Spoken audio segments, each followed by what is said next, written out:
ملک شام کا ایک یہودی ہے، امیس، مکے سے کچھ فاصلے پر رہتا تھا، اور جب بھی کسی کام سے مکے آتا، وہاں کے لوگوں سے ملتا تو ان سے کہتا کہ بہت قریب کے زمانے میں تمہارے درمیان ایک بچہ پیدا ہوگا، سارا عرب اس کے راستے پر چلے گا اور اس کے سامنے ذلیل اور پست ہو جائے گا۔ وہ عجم اور اس کے شہروں کا بھی مالک ہوگا، اور یہی اس کا زمانہ ہے۔ جو اس کی نبوت کے زمانے کو پائے وہ اس کی پیروی کرے گا اور اپنے مقصد میں کامیاب ہوگا۔ جس خیر اور بھلائی کی وہ امید کرتا ہے وہ اس کو حاصل ہوگی، اور جو شخص اس کی نبوت کا زمانہ پائے گا مگر اس کی مخالفت کرے گا وہ اپنے مقصد اور آرزوؤں میں ناکام ہوگا۔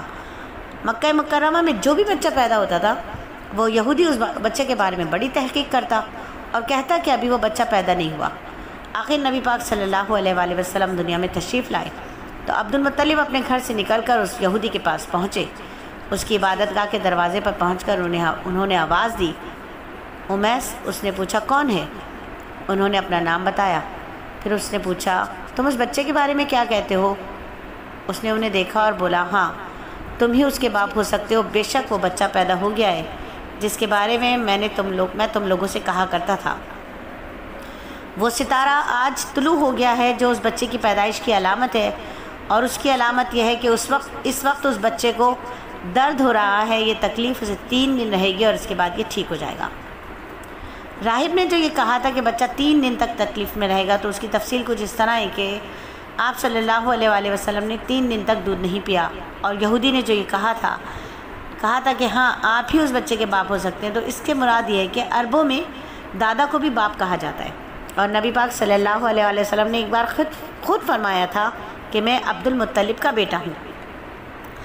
یہودی نے عبد المطلب سے یہ بھی کہا کہ اس بارے میں اپنی زبان بند رکھیں، یعنی کسی کو کچھ نہ بتائیں ورنہ لوگ اس بچے سے زبردست حسد کریں گے، اتنا حسد کریں گے کہ آج تک کسی نے کسی سے نہیں کیا ہوگا، اور اس کی اس قدر مخالفت ہوگی کہ دنیا میں کسی اور کی اتنی مخالفت نہیں ہوئی۔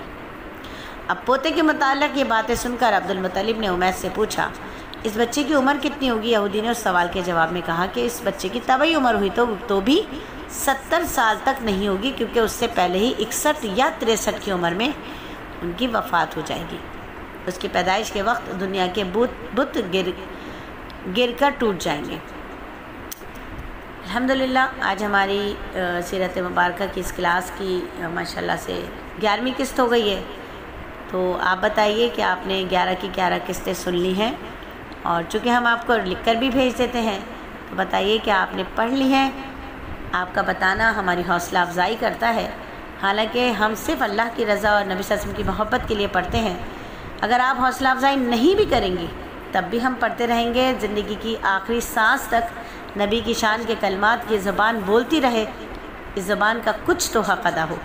تو آپ کا ریئیکٹ کرنا ہمارے لیے تھوڑی سی حوصلہ افزائی ضرور ہوتا ہے، لیکن یہ ختم نہیں ہے کہ اگر آپ نے حوصلہ افزائی نہیں کی تو ہم نہیں بھیجیں گے، ہم اپنے نبی کی شان کے کلمات تب بھی بھیجتے رہیں گے۔ آپ حوصلہ افزائی کریں گی تو یاد رکھیے کہ یہ وہ ذات مبارکہ ہے جس کی شان بیان کرو تو خود انسان خود شان والا ہو جاتا ہے۔ اللہ اس انسان کو شان والا بنا دیتے ہیں جو نبی کی شان کو بیان کرتا ہے۔